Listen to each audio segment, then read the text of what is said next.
ವಿಜಯಪುರ ಜಿಲ್ಲೆ ಮಂಗಳೂರು ಗ್ರಾಮದಲ್ಲಿ ವಿಮಾನ ಪತನವಾಗಿ ವಿಮಾನದಲ್ಲಿದ್ದ ಇಬ್ಬರಿಗೆ ಗಂಭೀರ ಗಾಯಗೊಂಡಿರುವ ಘಟನೆ ನಡೆದಿದೆ. ಖಾಸಗಿ ಜೆಟ್ ವಿಮಾನವೊಂದು ಕಲಬುರಗಿಯಿಂದ ಬೆಳಗಾವಿಗೆ ತೆರಳುತ್ತಿದ್ದಾಗ ಇಂಧನ ಖಾಲಿಯಾದ್ದರಿಂದ ವಿಮಾನ ಭಾನುವಾರ ಮಧ್ಯಾಹ್ನ 3 ಗಂಟೆ ವೇಳೆಗೆ ಪತನವಾಗಿದೆ.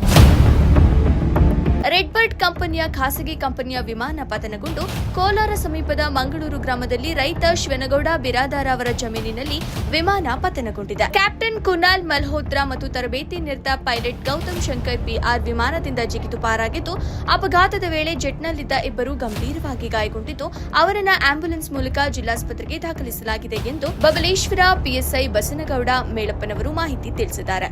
ವರದಿ ಮುತ್ತು ಮಹಿಸವಾಡ್ಗಿ.